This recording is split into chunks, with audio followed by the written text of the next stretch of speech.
ओम शान्ति। प्यारे बाबाको आजको महावाणी छ। आज 2078 साल चैत्र 11 गते शुक्रबार, तदनुसार 25/3/2022। बाबा भन्नुहुन्छ, मिठे बच्चे, बाबा नै तिम्रो पिता, शिक्षक र गुरु हुनुहुन्छ। जीवन छँदै उहाँको बनेर मालामा उनिनु छ। बाबा भन्दै हुनुहुन्छ कि यो समय हाम्रो पिता पनि, टिचर पनि, गुरु पनि एक शिव बाबा नै हुनुहुन्छ।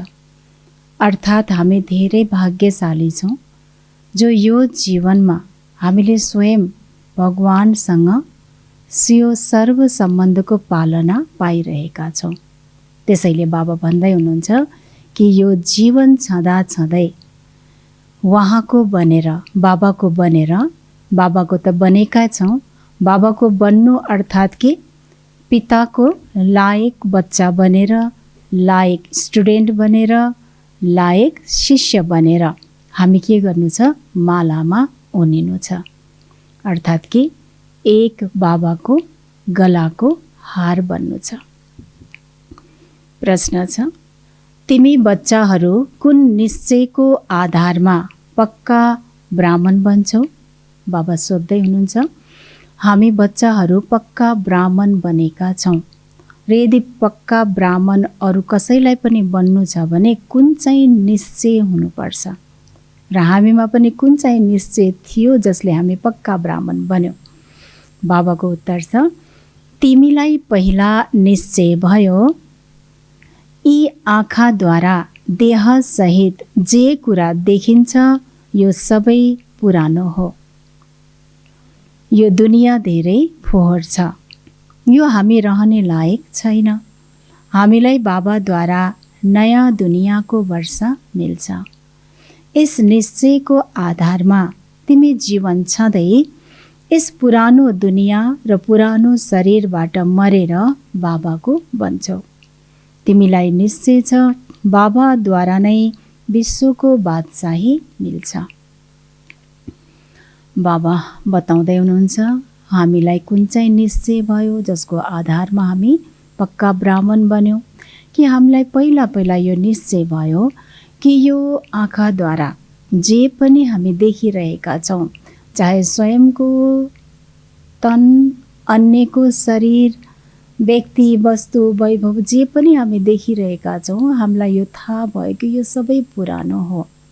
अर्थात् कि अन्तिम जन्म र यो दुनियाँ के छ? एकदम फोहोर छ। अर्थात् कि विकारी दुनियाँ छ र यहाँ हामी रहने लायक छैन। किन भन्दा यो स्मृति आयो कि हामी त शरीर भले पुरानो होस् तर म आत्मा त देवात्मा हुँ। जब म देवात्मा हुँ भन्ने कुरा स्मृतिमा आउने बित्तिकै यो तमो प्रधान दुनियाँ यो हाम्रो लागि रहने लायक यो दुनियाँ छैन भन्ने यो पनि हामीलाई ध्यान भयो र हामी बाबाबाट नै नयाँ दुनियाँको वर्षा पाउँछौँ र नयाँ दुनियाँ पनि अब छिट्टै आउँदैछ र त्यो दुनियाँको वर्षा पनि हामी एक बाबाबाट नै पाउँछौँ। यो निश्चय हामीलाई भयो र यसैको आधारबाट हामीले के गर्यौँ? यो व्यक्ति, वस्तु, वैभव सबैको बीचमा दुनियाँमा रहँदा रहँदै यसलाई हामीले बुद्धिबाट हटायौँ। पुरानो दुनियाँबाट बुद्धि हाम्रो हट्यो र पुरानो शरीरबाट स्वयंलाई पनि के सम्झिन्छौँ? हामी मर्यौँ। हाम्रो यो ब्राह्मण नयाँ जीवन हो, बाबा पायौँ, हाम्रो यो नयाँ जन्म भयो। त यसरी यो शरीरबाट पनि मरेर हामी बाबाको बन्छौँ र हामीलाई यो निश्चय छ कि बाबाबाट नै हामीले विश्वको राज्य भाग्य प्राप्त गर्छौँ। अर्थात् कि नयाँ दुनियाँको जुन विश्वको बादशाही छ एक बाबाबाट नै हामी पाउँछौँ।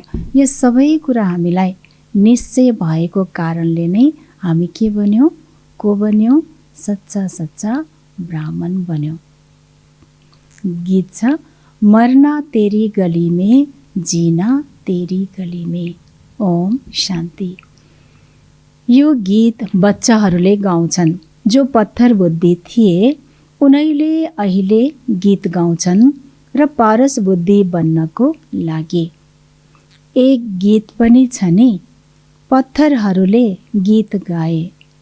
त्यो पत्थरले गीत त गाउँदैन, तर पत्थर बुद्धि मनुष्यले गाउँछन्। वास्तवमा भक्तिको जति पनि कुराहरू छ त्यो सबै एउटा सिम्बोलिक हो। त्यसको प्र्याक्टिकलमा अर्थ के हो त भन्ने बाबाले हामीलाई बताउनु भयो। वास्तवमा भक्तिमा जुन पत्थरहरूले गीत गाउँछ र बाबा भन्नुभयो वास्तवमा पत्थरले त के गीत गाउँथ्यो? गीत कसले गायो? पत्थर बुद्धि मनुष्यहरूले। अहिले तिमीलाई ईश्वर बुद्धि मिलेको छ। ईश्वरले आफ्ना बच्चाहरूलाई बुद्धि दिनुभएको छ।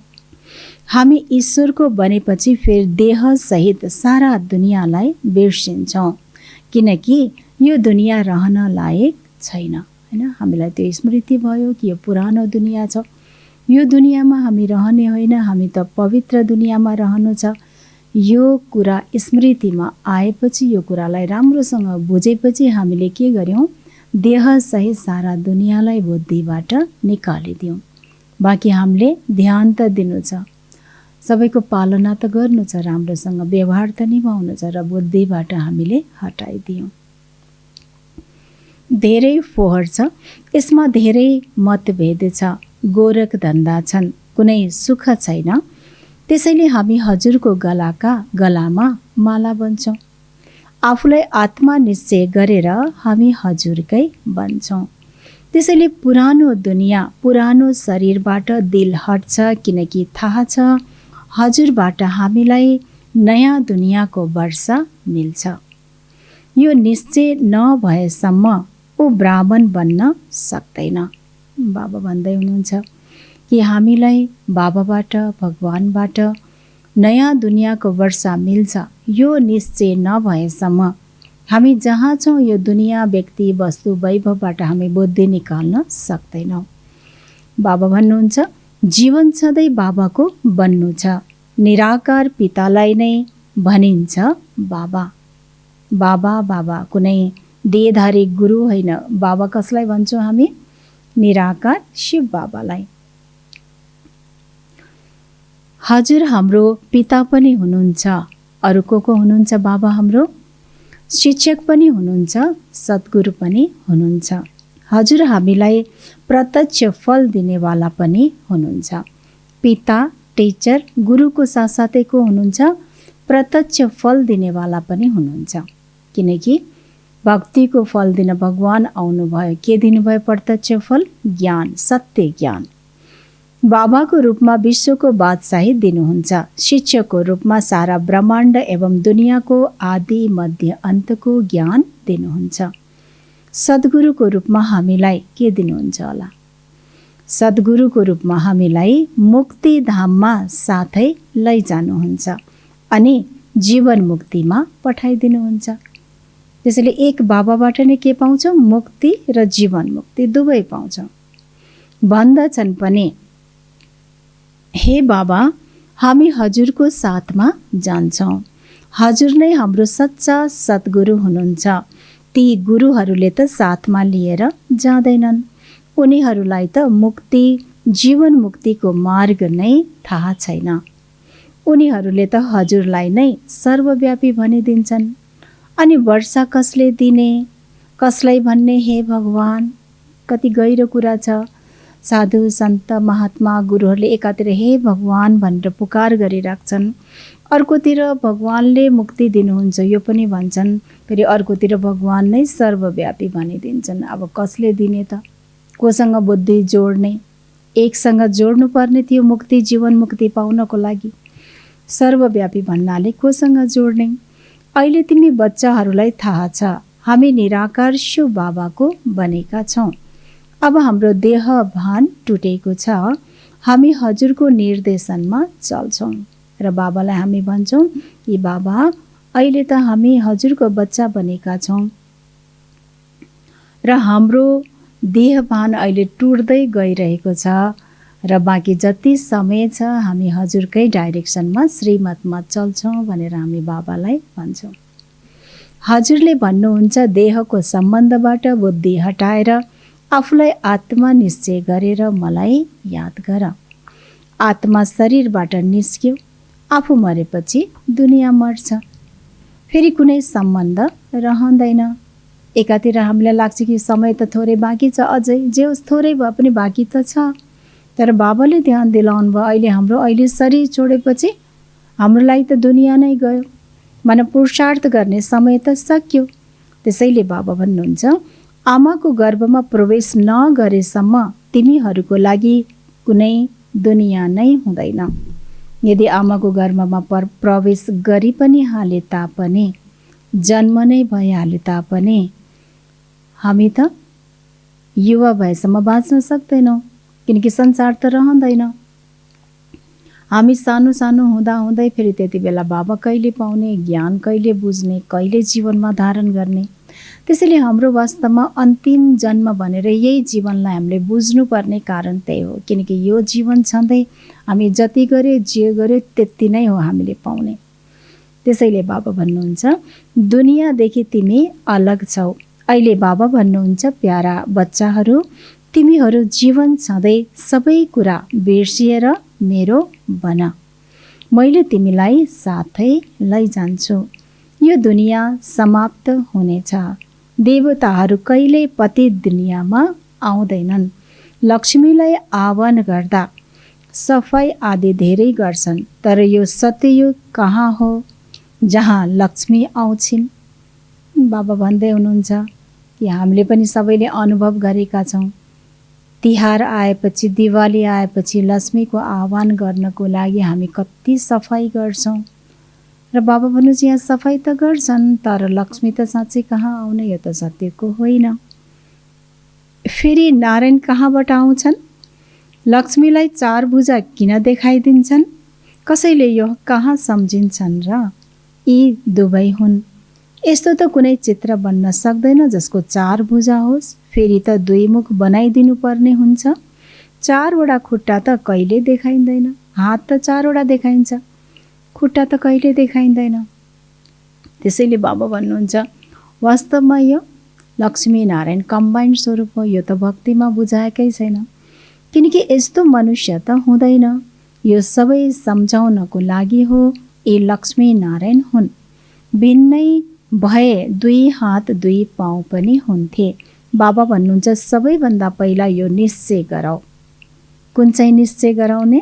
बाबा भन्दै हुनुहुन्छ, हामीलाई त निश्चय छ, तर हामीले अरू आत्माहरूलाई पनि बाबाबाट पुरा वर्षा दिलाउनको लागि हामीले पहिला निश्चय गराउनु पर्यो। आज बाबा भन्दै हुनुहुन्छ, पहिला यो निश्चय गराऊ। के को निश्चय गराऊ? हाम्रो बाबा शिक्षक गुरु तिनै हुनुहुन्छ। शिव बाबा भगवान नै हाम्रो तिनै सम्बन्ध हुनुहुन्छ। हामी सबैलाई लैजानुहुन्छ।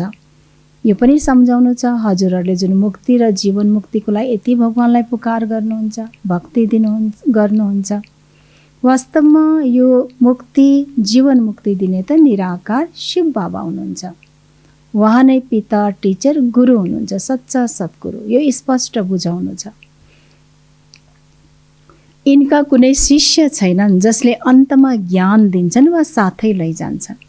बाबाको कुनै छुट्टै कुनै अलग एउटा शिष्य छैन, विशेष शिष्य भनेर, जो कि त्यो शिष्यले हामीलाई पार लगाउन्। बाबा भन्नुहुन्छ, बाबाको कोही शिष्य छैन, बाबाको सबै बच्चाहरू हुन्। त्यसैले दिनेवाला एक बाबा नै हुनुहुन्छ। त्यसैले बाबासँग नै सम्बन्ध जोड्नु छ, बाबाको नै याद गर्नु छ, बाबाको नै मार्गमा चल्नु छ। बाबा सम्झाउनुहुन्छ, अब फर्केर जानु छ, किनकि के हुँदैछ, नाटक पुरा हुन्छ। बाबा भन्नुहुन्छ, सबैको सद्गति दाता पतित पावन म नै हुँ। कालको काल हुँ। यो यमदूत आदिको साक्षात्कार हुन्छ, किनकि पाप गरेपछि सजाय पनि खान्छन्। बाँकी यमदूत आदि छैनन्। होइन, साँच्चैको कुनै सिंह भएको आउँदैन, यमदूत आउँदैन लिन। बाबा भन्नुहुन्छ, त्यति बेलाको कष्ट जुन भोग्नु पर्ने हुन्छ, त्यो एकदमै यमदूतले दिएको सजाय जस्तो त्राही त्राही सजाय एक थोरै समयमा आत्माले धेरै त्यस्तो फिल गर्नुपर्छ। वास्तवमा त्यो हो पापको सजाय। आत्माले एक शरीर छोडेर अर्को लिन्छ। गर्भमा सजाय मिल्दा त्राही त्राही गर्छ। अब सबैभन्दा पहिला बच्चाहरूले यो निश्चय गर्नुपर्छ। बाबा कसलाई भन्दै हुनुहुन्छ? आफ्नै बच्चालाई हामीहरूलाई नै भन्दै हुनुहुन्छ। किन कि सायद हाम्रो निश्चयमा कमी छ। बाबा भन्नुहुन्छ बच्चाहरूले यो निश्चय गर्नुपर्छ, उहाँ नै हाम्रो बाबा, शिक्षक, सद्गुरु हुनुहुन्छ र उहाँ एकलाई नै याद गर्नुपर्छ। रचयिता पनि एक हुनुहुन्छ, 10 वा 100 रचयिता छैनन्, न त 10 वटा दुनियाँ छन्। दुनियाँ पनि एउटै हो, रचयिता एक हुनुहुन्छ। बच्चाहरूले भन्दछन् बाबा हामी हजुरको गलाको हार बन्छौँ, फेरि हाम्रो रुद्रमाला बन्छ। यति बेला तिमी ब्राह्मणहरू पुरुषार्थी हौ, तिम्रो माला बन्न सक्दैन, किनकि तिमी गिर्छौ पनि चढ्छौ पनि। होइन, समय समय आज एकदम चढ्ती कला छ पनि भोलि फेरि कुनै एउटा परिस्थिति केही कुरा आयो फेरि स्थिति तल, गिर्ती कला, यो तलमाथि हुन्छ। त्यसैले बाबा भन्नुहुन्छ हाम्रो माला बन्दैन। तिमीलाई थाहा छ हामी बाबाको माला बनेर फेरि विष्णुको माला बन्छौँ। सबैभन्दा पहिला हजुरको निराकारी माला परमधाममा आउँछ, फेरि साकार माला बनेर विष्णु लोकमा आउँछ। मनुष्यले यी कुरालाई जान्दैनन्। बच्चाहरूले भन्दछन् हामी जीवन छँदै हजुरका बनेका छौँ। साकार मनुष्यले साकारी मनुष्यलाई गोदमा लिन्छन्। यहाँ तिमी निराकारी आत्माहरूलाई निराकार शिव बाबाले गोदमा लिनुहुन्छ, किनकि मनुष्य साकारी बच्चाहरूलाई गोद लिन्छन्, तर शिव बाबा निराकारी, त्यसैले निराकारी हामी आत्माहरूलाई, हामी बच्चाहरूलाई बाबाले गोद लिनु भएको छ। ब्रह्माद्वारा भन्नुहुन्छ, बाबा गोद लिनुहुन्छ, तर कोद्वारा भन्नुहुन्छ फेरि ब्रह्माद्वारा भन्नुहुन्छ हे आत्माहरू तिमी मेरा हौ। बाबाले कति बार बार हामीलाई याद दिलाउँदै हुनुहुन्छ, कति प्यारले, कि मनुष्यहरूले दुनियाँमा भगवानलाई आफ्नो बनाउँदैछन्, तर स्वयं भगवान शिव बाबा भन्नुहुन्छ तिमी मेरो हो। यस्तो भन्नुहुन्छ साकारमा तिमी मेरा हौ। यस्ता निराकारले निराकारलाई भन्नुहुन्छ म तिमीहरूको हुँ। अरूले जुन गोदमा लिन्छन् उनीहरूले शरीरलाई देख्छन्, आफूलाई पनि आत्मा सम्झिँदैनन्। भाइले भाइलाई गोदमा लियो भने के मिल्छ? शरीरधारीले शरीरलाई नै गोद लिन्छ। बाबा भन्नुहुन्छ शरीरमा त के छ? परमात्मा त छैन, आत्मा छ। आत्माले आत्मालाई गोद लियो, भाइले भाइलाई गोद लियो। अब दाजुभाइ दिदीबहिनीबाट के हामी वर्षा पाउँछौँ? वर्षा त पिताबाट पाउँछौँ। बाबा भन्नुहुन्छ यहाँ त बाबाले गोदमा लिनुहुन्छ वर्षा दिनको लागि। यी धेरै गहन कुरा हुन्, जसले राम्ररी पढ्छ उसको बुद्धिमा यी कुरा बस्छन्। निराकार बाबा भन्नुहुन्छ देह भान छोडेर मेरो बन्यौ भने मैले तिमीलाई निराकारी दुनियाँमा साथमा लैजान्छु। कृष्णको आत्मालाई परमात्मा भन्न सकिँदैन। कृष्णको आत्मा ब्रह्मा बाबाको आत्मा एउटै हो, अब उहाँलाई परमात्मा भन्न त मिल्दैन। उनले पनि पुरा 84 जन्म लिन्छन्। लक्ष्मी नारायणको राजधानी हुन्छ, राजा रानी हुन्। त्यस्तै बाबा भन्नुहुन्छ त्यस्तै रानी हुन्। सबैलाई बाबा भन्दै हुनुहुन्छ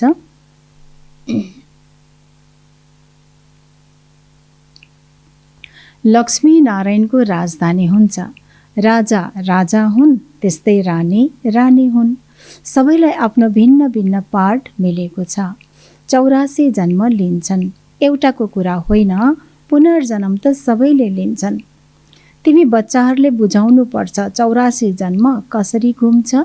84 लाख जन्म भन्नाले सारा कुरा बिग्रिन्छ। कहाँ 84 लाख, कहाँ 84 मात्रै। लाखौं वर्षको कुरा याद पनि आउँदैन, अहिले याद आउँछ। आज भ्रष्टाचारी दुनियाँ छ, भोलि श्रेष्ठाचारी बन्ने छ। हामीले लेख्न सक्छौँ जसरी शास्त्रीले लेखे, हामी नयाँ भारत बनाएर छोड्छौँ, तर नयाँ भारत त हुन्छ नै नयाँ विश्वमा। त्यहाँ देवता धर्म सिवाय अरू कुनै धर्म हुँदैन। अहिले त विश्वमा अथाह धर्म छन्, अनेक प्रकारका शाखाहरू छन्, ती सबै पछाडिका भए। यो पनि देखाइएको छ। लक्ष्मी नारायण नै अहिले को हुनुहुन्छ? लक्ष्मी नारायण नै को हुनुहुन्छ? अन्तिम जन्ममा ब्रह्मा सरस्वती बनेका छन्।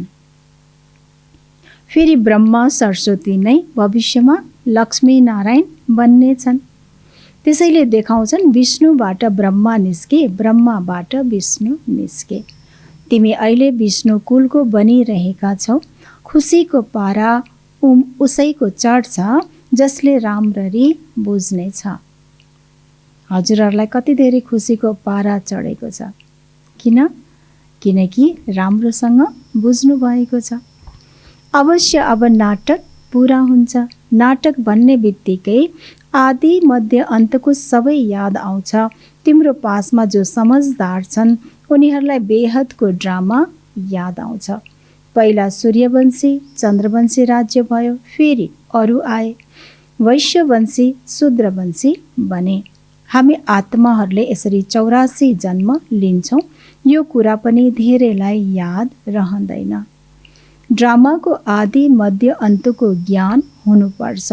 यो 5000 वर्षको नाटक, यो कुरा बुद्धिमा रहनुपर्छ। किन रहनुपर्छ? कहिलेकाहीँ बाबा भन्नुहुन्छ जुन नाटक खेल्नेवाला एक्टर छ उसलाई नै आफ्नो पार्ट थाहा छैन, समयको अवधि थाहा छैन भने उसले कसरी राम्रोसँग नाटक खेल्न सक्छ। त्यसैले हामी पनि यो सृष्टिमा को हौँ, हामी एक्टर हौँ। त्यसैले हामीलाई समयको अवधि थाहा हुनुपर्छ। हामीलाई आफ्नो एक्ट, आफ्नो पार्ट थाहा हुनुपर्छ। बाबा हुन्छ आत्मा कति सानो छ, 84 जन्मको पार्ट खेल्छ। परमात्मा पनि कति सानो हुनुहुन्छ, उहाँ पनि पार्ट खेल्नको लागि बाँधिनु भएको छ। ड्रामाको वशमा हुनुहुन्छ। सङ्गम भएपछि उहाँको पार्ट खेल्ने समय इमर्ज हुन्छ। त्यसैले त संसारमा एउटा भनाइ पनि छ नि, सबैभन्दा बलवान समय भनिन्छ। समयको अगाडि त भगवानको पनि केही लाग्दैन हैन। त्यसैले द्वापरदेखि कति ऋषिमुनिले तपस्या गरे, पुकार गरे, तर बाबा आउन सक्नु भएन। किनकि बाबा पनि ड्रामाको बन्धनमा बाँधिनु भएको छ। तर अहिले हामीले कति साधारण रूपले भक्ति गरेका छौँ, तर पनि हामीले घर बसी नै भगवान पाए। किनकि ड्रामामा यो समय छ बाबाको आउने। त्यसैले बाबा भन्नुहुन्छ ड्रामाको वशमा हुनुहुन्छ। सङ्गम भएपछि उहाँको पार्ट खेल्ने समय इमर्ज हुन्छ। शास्त्रहरूमा फेरि लेखिदिएका छन् भगवानलाई नयाँ सृष्टि रचौँ भन्ने सङ्कल्प उठ्यो। तर यस्तो लेखेका छन् जुन कसैले बुझ्न सक्दैनन्। ती सबै हुन् विगतका कुरा। बाबाको पनि के देखाइएको छ कि बाबाको पनि पार्ट यही सङ्गममा छ। ड्रामा अनुसार बाबाको पार्ट इमर्ज हुन्छ। जब बाबाको पार्ट इमर्ज हुन्छ त्यसपछि बाबालाई पनि लाग्छ कि नयाँ सृष्टि रचौँ। अब म जाउँ संसारमा, सृष्टिमा, बच्चाहरूलाई आफ्नो बनाऊँ। बाबा फेरि आउनुहुन्छ। तिमीले त यथार्थमा पार्ट खेलिरहेका छौ। तिमीलाई थाहा छ हाम्रो बाबा, पिता, शिक्षक, गुरु तिनै हुनुहुन्छ। आज बाबाले बार बार याद दिलाउँदै हुनुहुन्छ। लौकिक पितालाई कहिल्यै यस्तो भनिँदैन। धेरैभन्दा धेरै लौकिकमा पनि पिता टिचरसम्म होला कसैको। गुरुलाई त गुरु नै भनिन्छ। यहाँ त तिनै एउटै हुनुहुन्छ। यी बुझ्नुपर्ने कुरा हुन्। ज्ञानका सागर परम पिता परमात्मालाई नै भनिन्छ। उहाँमा सारा वृक्षको ज्ञान छ किनकि चैतन्य हुनुहुन्छ। आएर सारा ज्ञान दिनुहुन्छ। अहिले तिमी बच्चाहरूलाई थाहा छ हामीले यो देहलाई पनि छोडेर बाबाको साथमा जानेछौँ। तिमी कर्मातीत बनिसकेपछि तिमीभित्र कुनै पनि भूत रहँदैन। देह अभिमान पहिलो नम्बरको भूत हो। यी सबै भूतहरूमा ठुलो हो रावण। यहाँ नै रावणलाई जलाउँछन्। तर रावण के चिज हो? बाबा सोध्दै हुनुहुन्छ। रावणलाई त जलाउँछन्, तर हामी बच्चाहरूलाई थाहा छ कि रावण के चिज हो। हामीलाई थाहा छ रावण 5 विकार हो। बाबा भन्दै हुनुहुन्छ यो कसैलाई पनि थाहा छैन। यी दसैँ, रक्षाबन्धन, दीपावली कहिलेदेखि मनाउँदै आएका हौ केही पनि थाहा छैन। आखिरमा यो रावण मर्नेछ वा यस्तै चलिरहन्छ केही पनि थाहा छैन। दुनियाँलाई केही पनि थाहा छैन। त्यसैले झन्झन ठुलो प्रत्येक वर्ष रावण बनाउँदै जलाउने गर्छ। मर्छ या साँच्चै पनि कुनै समय या यस्तै हो यो पनि केही थाहा छैन। रावणलाई जलाउँछन्, फेरि उठ्छ किनकि उसको राज्य हो। फेरि मनमा त्यही आइहाल्छ। सतयुगमा रावण नै हुँदैन, त्यहाँ योग बलद्वारा बच्चा पैदा हुन्छ। योग बलद्वारा तिमी विश्वको मालिक बन्छौ भने के योगबाट बच्चा पैदा हुन सक्दैन? जब सृष्टि नै परिवर्तन हुन्छ भने जन्मको त के कुरा। त्यहाँ रावण नै हुँदैन, त्यसैले भोगको नाम पनि हुँदैन। कृष्णलाई योगेश्वर भनिन्छ किनकि कृष्णको पनि गर्भबाटै जन्म भएको। फेरि पनि योगेश्वर नाम छ किनकि योग बलबाट जन्म भएको। कति क्लियर छ। उनी सम्पूर्ण निर्विकारी हुन्। योगीले कहिले भोग गर्दैनन्। यदि भोगी बने भने त योग सिद्ध हुँदैन। अहिले तिमीले योग सिकिरहेका छौ। भोगी बन्नाले अथवा विकारमा जानाले योग लाग्न सक्दैन। तिमी बच्चाहरूलाई पिता, शिक्षक, सद्गुरु तिनैको एकैचोटि वर्ष मिल्छ। सद्गुरुले सबैलाई साथै लिएर जानुहुन्छ। लैजान त सबैलाई लैजानुहुन्छ, तर तिमी गलाको हार बन्छौ। परमधामको चित्रमा कस्तो देखाएको छ? माथि एक शिव बाबा, फेरि बाबा मम्मा, फेरि ब्रह्मा विष्णु शङ्करको आत्मा देखाएको छ। त्यसपछि फेरि चन्द्रमाको आकारमा आत्माहरू बसिएको छ। त बाबाको कति नजिक छौँ। गलाको हार। प्रियतमले सबै प्रियतमालाई लैजानुहुन्छ। पहिला प्रियतम जानुहुन्छ, फेरि सूर्यवंशी, चन्द्रवंशी, फेरि उनको सारा घराना हुन्छ।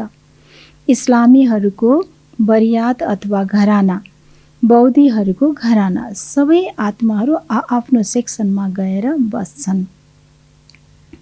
त्यसैले बाबाले परमधामको चित्र साक्षात्कार गराउनु भएर कस्तो राम्रोसँग बनाउन लाउनुभएछ। कति क्लियर छ। त्यहाँ सबैको आफ्नो आफ्नो सेक्सन छ। सबै धर्मका पिताहरू जहाँ जहाँ हुनुहुन्छ त्यही सेक्सनमा त्यहाँको आत्माहरू। र बाबाले हामीलाई अझ माथि देखाइदिनु भयो किनकि धर्मपिता त द्वापरमा आउनुहुन्छ, हामी त त्योभन्दा अगाडि आइसक्नु छ। बाबा भन्नुहुन्छ आत्मा तारा हो, यो राम्ररी बुझ्नुपर्ने कुरा हो। तकदिरवानले नै धारण गरेर अरूलाई पनि सम्झाउँछन्। उनीहरूले फेरि महिमा पनि लेख्छन्। फलानाले हामीलाई सम्झायो अनि हाम्रो कपाट खुल्यो। उहाँले हामीलाई जीवन दान दिनुभयो, फेरि उनैसँग प्रीत हुन्छ। हैन, जसले जसलाई ज्ञान सम्झाएको हुन्छ, सम्झाउनेवालासँग सम्झिनेवाला कति खुसी हुन्छन् कि फलानाले गर्दा मेरो बुद्धिको ताला खुल्यो, यस्तो राम्रो ज्ञान बुझेँ, मैले भगवानलाई चिने, मलाई नयाँ जीवन दान दिनुभयो उहाँले। यहाँसम्म त ठिक छ, तर बाबाले भन्नुभयो कति त यतिसम्म हुन्छन् भन्ने मात्रै होइन, फेरि उसैसँग प्रीत जुट्यो।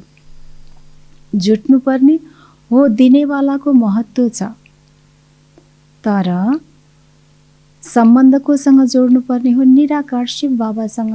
तर उही दिनेवालासँग नै हामी फेरि जोड्छौँ भने फेरि हामी के ज्ञान बुझ्यौँ, प्राप्ति पनि कहाँ भयो र? बाबा भन्नुहुन्छ उसलाई नै याद गरिरहन्छन्, फेरि उसबाट छुटाइन्छ। दलाललाई कहाँ याद गरिन्छ र? दलालले त दलाली गरे, समाप्त। फेरि प्रियतमलाई प्रियतमाले याद गर्छन्। ब्रह्मा पनि भए दलाल।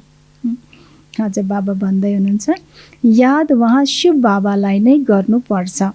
यी दलालले पनि उहाँलाई याद गर्छन्। यिनको महिमा छैन, यी त पतित छन्। पहिला यिनमा प्रवेश गरेर यिनलाई पावन बनाउनु भयो। एक हुन्छ पतित, अर्को हुन्छ पावन। सूक्ष्म वतनमा ब्रह्मा पावन हुनुहुन्छ, उनको पनि अनुहार देखाउनु पर्छ। ज्ञान त बारम्बार दिइन्छ, तर आएर बाबाको बने त हो। बाबा हामी हजुरका भयौँ, हजुर हाम्रो पिता, शिक्षक, सद्गुरु हुनुहुन्छ। बाबा भन्नुहुन्छ मैले पनि तिमीलाई स्वीकार गर्छु, तर याद राख। बाबा के भन्दै हुनुहुन्छ? मैले पनि तिमीलाई, हामी भन्छौँ बाबा म हजुरकै हुँ, हजुरबाट वर्षा लिन्छु, हजुरलाई याद गर्छु। या कुनै नयाँ आत्माले पनि बाबासँग कुरा गर्छन्। बाबा भन्नुहुन्छ ठिक छ, मैले तिमीलाई स्वीकार गर्छु, तर के गर्नु छ? बाबा भन्नुहुन्छ याद राख, मेरो इज्जत नगुमाऊ, मेरो बनेर फेरि विकारमा नजाऊ, यो ध्यान दिलाउनुहुन्छ। वास्तवमा यति बेला सबै नर्कवासी छन्, याद गर्छन् स्वर्गको, भन्दछन् फलाना स्वर्गवासी भयो। अरे यहाँ स्वर्ग कहाँ छ र? यदि स्वर्ग गएको भए फेरि यहाँ बोलाएर खाना आदि किन खुवाउँछन्? पतित दुनियाँमा पतित ब्राह्मणहरूलाई नै खुवाउँछन्, नाम मात्रै हो, खाने त सबै यहीँको ब्राह्मणले, पावन त कोही छैनन्। तर यो सानो कुरालाई पनि कसैले बुझ्न सक्दैन। त्यसैले बाबा भन्नुहुन्छ कुरा कति सानो छ तर सबैले बुझ्न सक्दैन र बाबालाई कति मेहनत गर्नुपर्छ बुझाउन। अच्छा, मीठे मीठे सिकिलदे बच्चाहरूप्रति माता पिता बाप दादाको याद प्यार एवं गुड मर्निङ। रुहानी बाबाको रुहानी बच्चाहरूलाई नमस्ते। हामी रुहानी बच्चाहरूको रुहानी बाप दादालाई याद प्यार गुड मर्निङ, नमस्ते बाबा नमस्ते। धारणा नम्बर 1 मा छ, ज्ञान दिनेवाला दलालसँग प्रीत नराखेर एक शिव बाबालाई नै याद गर्नुपर्छ, उहाँ नै जीवनदाता हुनुहुन्छ। बाबा भन्दै हुनुहुन्छ जीवनदाता त एक शिव बाबा नै हुनुहुन्छ। त्यसैले हामीले याद पनि कसलाई गर्नु छ? शिव बाबालाई नै गर्नु छ। बाबा भन्छ दलालसँग प्रीत राख्नु छैन। ब्रह्मा बाबाप्रति हाम्रो कति रेस्पेक्ट छ, किनकि उहाँकै तनमा आउनु भएर बाबा हामीसँग मिलन मनाउनुहुन्छ, यो आफ्नै ठाउँमा छ। तर ब्रह्मा बाबालाई पनि याद गर्दा याद त आउँछ बाबा पनि, तर याद गर्दा कसरी याद गर्छौँ? कम्बाइन्ड याद गर्छौँ। ब्रह्मा बाबाको भृकुटीमा शिव बाबा निराकार हुनुहुन्छ, यसरी हामी याद गर्छौँ।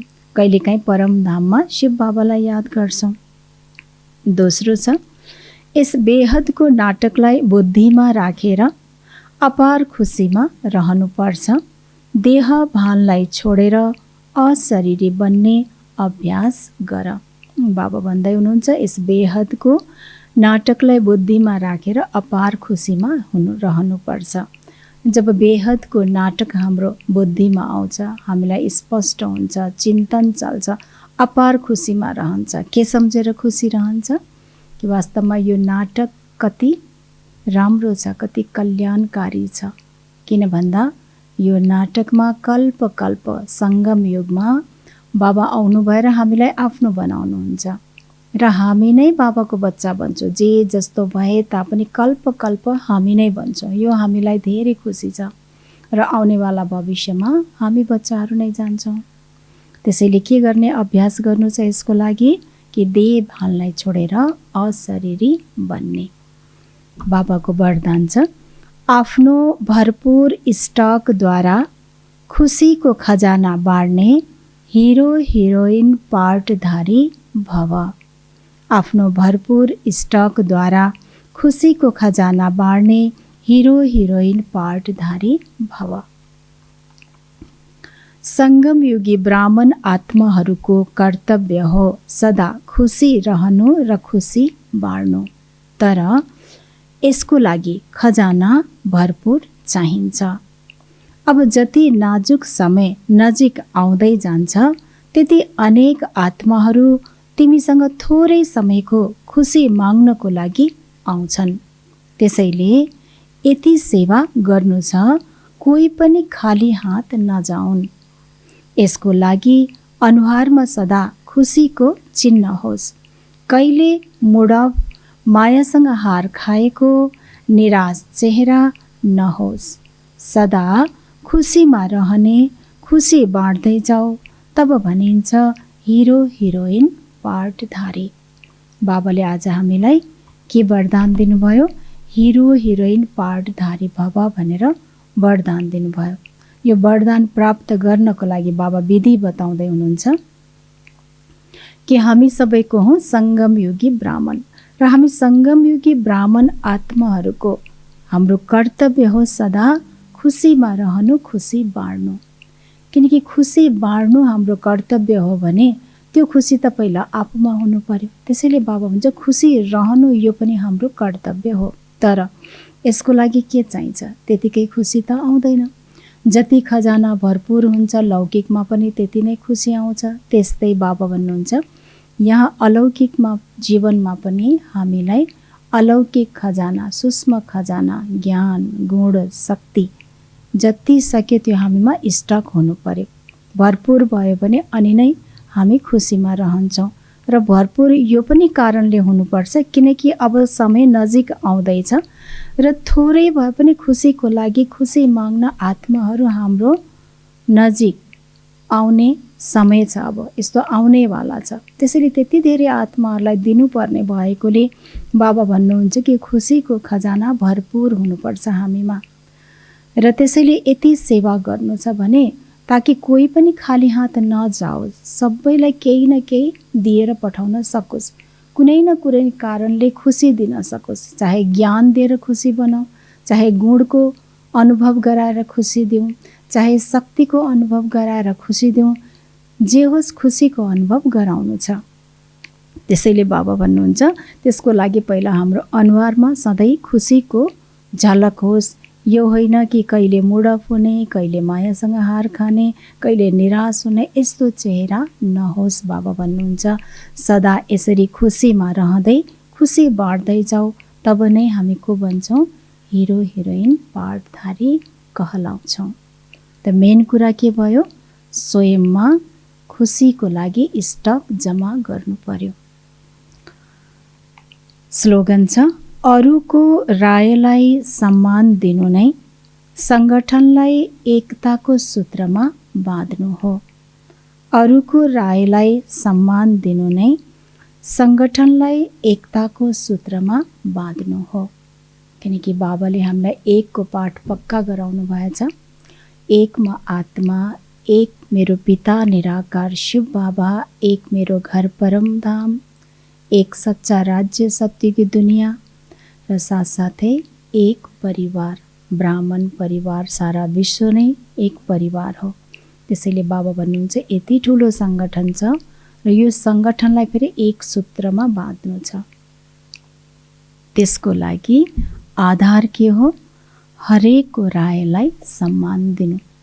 मान्नै पर्छ, अप्लाई गर्नु नै पर्छ, त्यस्तै डिसिजन लिनुपर्छ भन्ने छैन। तर सबैको रायलाई पहिला हामीले के गर्नु? सम्मान दिनु। सम्मान दिनुको मतलब ध्यानले सुनिदिनु पर्यो, सम्मान दिनु पर्यो। बाँकी त फेरि निर्णय त एक न एकजनाको भइहाल्छ। त्यसैले बाबा हामीलाई ध्यान दिलाउनुहुन्छ कि बालक सो मालिक, मालिक भनेर राय दिने र बालक भनेर स्वीकार गर्ने। त्यसैले सबैको रायलाई एकपटक हामीले सुनिदिनु, त्यो पनि के हो? सम्मान दिनु हो। यो थियो विशेष बाबाको आजको महावाणी। र सारा दिन याद के राख्नुहुन्छ? बाबाले को जुन वरदान छ त्यसलाई पनि हामीले ध्यान दिन्छौँ। र आज बार बार बाबाले धेरैपल्ट हामीलाई स्मृति दिलाउनु भयो कि बाबा नै हाम्रो को हुनुहुन्छ? पिता पनि हुनुहुन्छ, टिचर पनि हुनुहुन्छ र गुरु पनि हुनुहुन्छ। र यो तीनै सम्बन्धबाट हामी जब तीनै किसिमको वर्षा पाउँछौँ तब त्यो सम्पूर्ण वर्षा कहलाइन्छ। त्यसैले यसको लागि हामीले तीन सम्बन्धबाट बाबालाई याद गर्ने र अनेक आत्मालाई पनि तीन सम्बन्धको अनुभव गराउने, सन्देश दिने, परिचय दिने, ताकि ती आत्माले पनि त्यो अनुभव गरेर पुरा वर्षा लियोस्। यो विशेष सेवाको पनि भयो र स्वयं पनि बार बार तीनैको स्मृतिमा राख्ने, अर्थात् कि सच्चा पिताको सच्चा बच्चा बन्नु छ, साथै सच्चा स्टुडेन्ट बन्नु छ, पढाइ अर्थात् कि धारण गर्नु पर्यो र सच्चा सद्गुरु शिव बाबालाई याद गर्नु छ, बाबाको श्रीमतमा चल्नु छ। ओम शान्ति, ओम शान्ति।